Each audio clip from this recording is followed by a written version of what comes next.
Muy buenas noches. El día de hoy vamos a desarrollar lo que es el examen parcial número 2 del curso de Historia de Guatemala y Centroamérica 2 con mi compañera Patricia Gaitán y mi persona Radharani Roa. El tema que vamos a tratar el día de hoy es la Guerra Federal Centroamericana, que sucedió específicamente en los años de 1826 a 1829. Sabemos que colocamos fechas solo para guiarnos en el contexto en el que nos vamos a encontrar. Para comenzar, ¿qué es la Federación Centroamericana? Que es uno de los principales actores en lo que es la guerra, valga la redundancia, de la Federación, Guerra Federal Centroamericana. Esta estuvo integrada por diferentes países que fue Guatemala, El Salvador, Pati, ¿subes, por favor?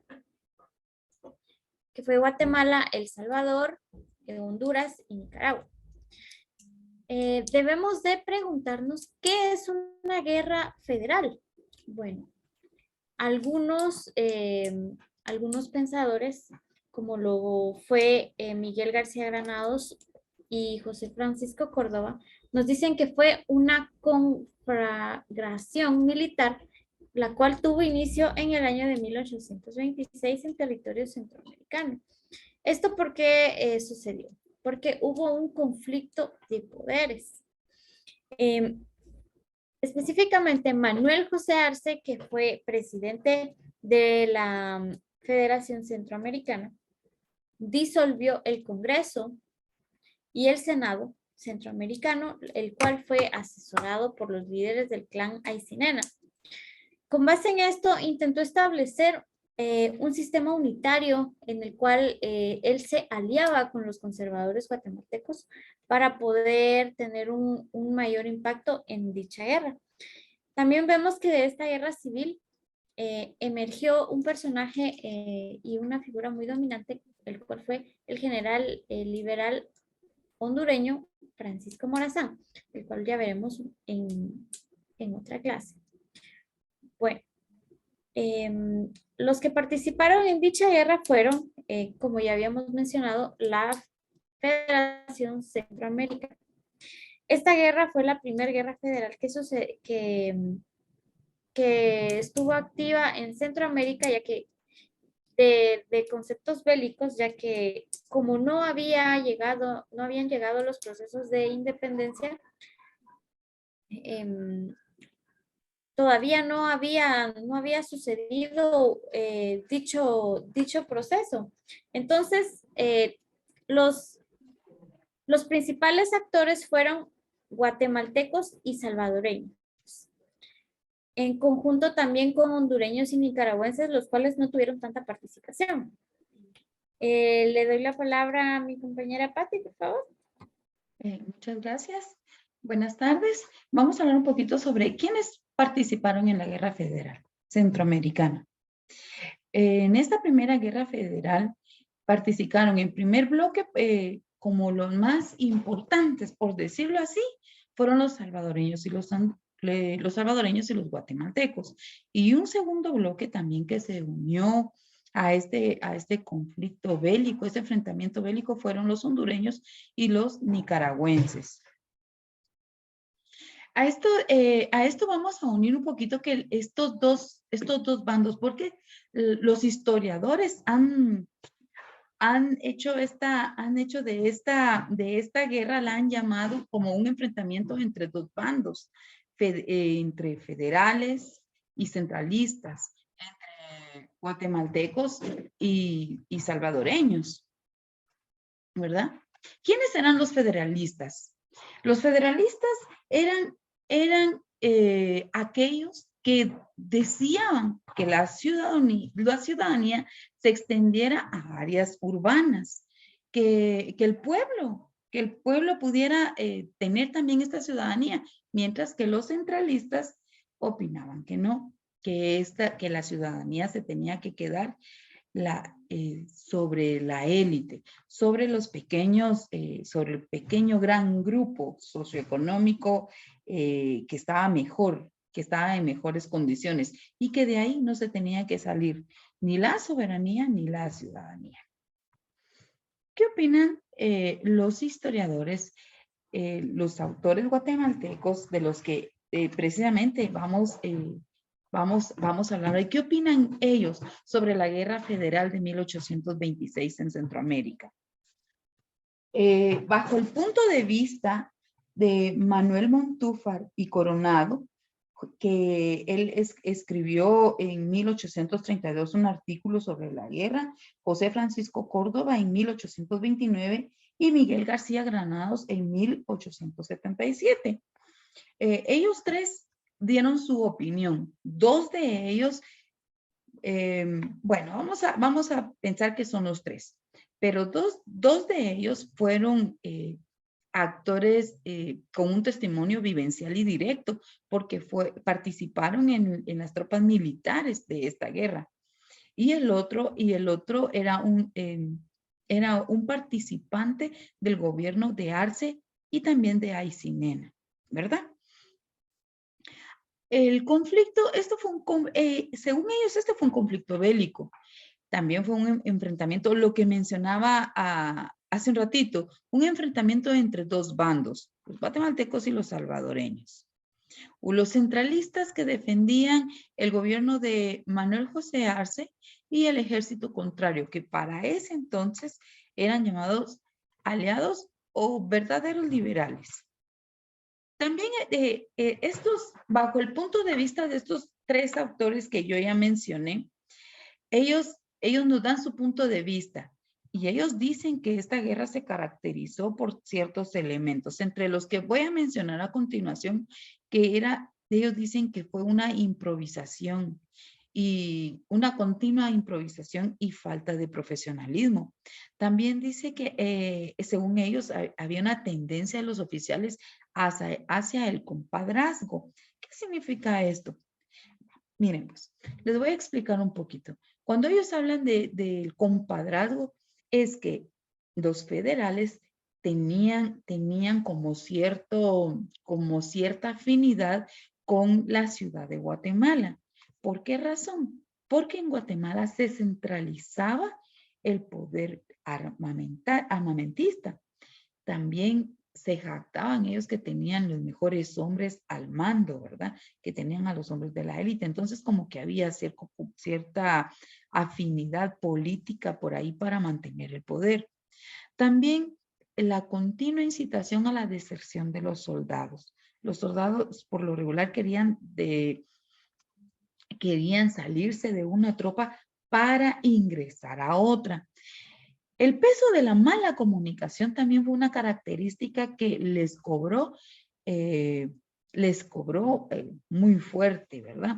En las acciones bélicas hubo una muy mala comunicación y una muy mala administración, debido también a la geografía, a la lejanía de un lugar con otro. Lo que les mencionaba también anteriormente, el cambiarse de un ejército a otro. Ahora vamos a ver qué papel jugaban los pueblos indígenas. No importaba en manos de quién quedaba el poder, si de los federalistas o de los centralistas. Los pueblos indígenas definitivamente, aun que quedara en un bando o en otro, ellos dependían de quién tenía el poder en sus manos. Y a lo único que ellos podían acceder o tener un rango superior que no existía, ellos a lo único que podían acceder era a ser habitualladores o metralleros. También podían ser guías o zarpadores. Zarpadores significa algo así como constructores de puentes o ingenieros, ¿verdad? De las tropas, pero eran los que iban reparando los puentes, arreglando los caminos para el ejército, ¿verdad? El ejército federal. Vamos a hablar un poquito sobre el ejército federal. Estaba compuesta por cierto grupo de tropas en su inicio de diversos estados. Entonces, pero poco a poco, ellos se fueron como adheriendo al ejército guatemalteco hasta que quedó el ejército guatemalteco puro, ¿verdad? Y ya se conformó como ya los federalistas. Esta guerra, la primera guerra federal, esta guerra se caracterizó por haber estado en 4 frentes, por haber estado en 4 frentes. Vamos a tratar de explicar cada frente. El primer frente dice que hubo invasiones de un territorio a otro. Este primer frente se dio el 6 de septiembre al 26 de octubre de 1826 en un lugar llamado Los Altos. Aquí se libraron dos batallas bien importantes. Una llamada la de Salcajá y la otra de Malacatán, lo que hoy actualmente es Malacatancito. Ahí hubieron 52 muertos. Esta guerra tuvo como objetivo la liberación del gobierno liberal de Guatemala. El segundo frente se dio en marzo de 1827. Este tuvo 2 fases, se compuso de 2 fases. La primera fase se caracterizó por muchas invasiones, demasiadas invasiones, de un lugar a otro, ¿verdad? Entonces, ambos querían dominar el territorio contrario. Iban los salvadoreños y se iban a meter al territorio guatemalteco. Venían los guatemaltecos y se iban a meter al territorio salvadoreño. La segunda fase se dio en 1828, cuando entra victorioso el general Morazán al territorio salvadoreño y con el ingreso a tierra salvadoreña y la toma también de la ciudad de Guatemala por parte del ejército aliado, que el ejército aliado también le llamaban el protector de la ley. En abril de 1829, así se da, con todos estos elementos y estos enfrentamientos que hubieron, se da fin a la segunda fase. Ahora vamos a hablar un poquito sobre el tercer frente. Los bandos que estaban en conflicto eran las tropas guatemaltecas y las tropas aliadas hondureño-nicaragüense. Este también constó de 2 fases y si nos damos cuenta acá ya entra como en acción, ya empiezan a accionar otros 2 grupos. Ya no son solo salvadoreños y guatemaltecos, sino están los hondureños y los nicaragüenses. En su primera fase, el gobierno federal tuvo el control del tabaco, de los recursos y los ingresos que éste generaba. También se dio la derrota de los hondureños y capturan al general Herrera, encargado del ejército hondureño. Y ahí se realizan nuevas elecciones. En su segunda fase inicia una nueva alianza entre Honduras y a esta le llamó Alianza Hondureña Leonesa. Y aquí tuvieron apoyo de El Salvador. Se enfrentan a Mía y lo derrotan en septiembre de 1828 en un lugar, en una batalla que se llamó Sabana Grande. Y después Morazán pasa a encargarse del gobierno hondureño y levanta un ejército que lo llevaría a la guerra. Aquí tenemos una fotografía del general Morazán. Él pasa a encargarse del ejército que lo lleva a la guerra. ¿Y cuál era la intención de este general? Lo único que ellos querían era quitar de su lugar a la ciudad de Guatemala, a las tropas guatemaltecas, porque estos tenían el control de las armas, tenían los mejores rangos y tenían las mejores tropas. A continuación le voy a ceder el tiempo a mi compañera Radharani que dé las conclusiones finales. Muchas gracias, Pati.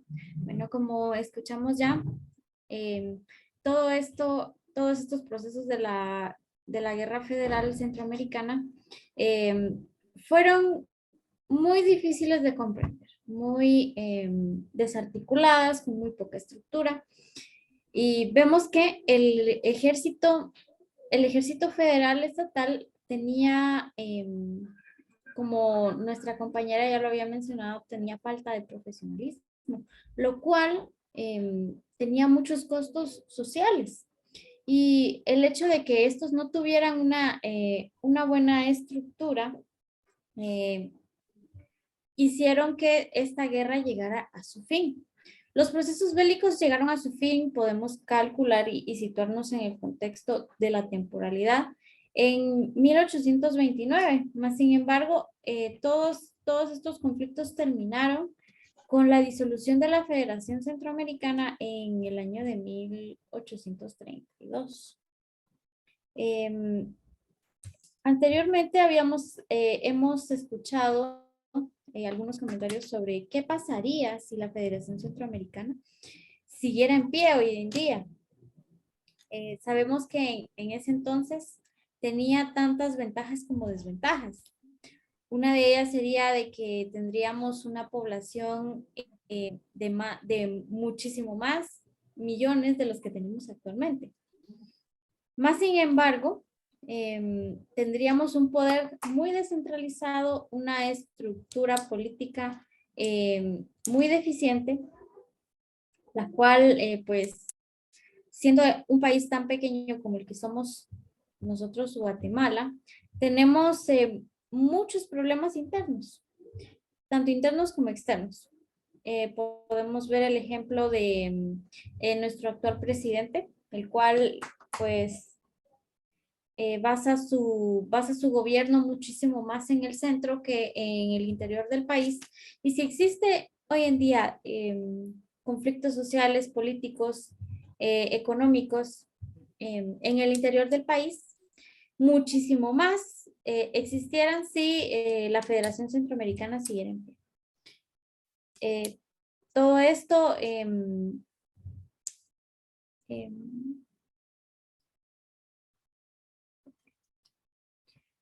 Muy bien, agradecemos a ustedes por habernos permitido presentarnos hoy. Muchas gracias y feliz feliz noche. noche.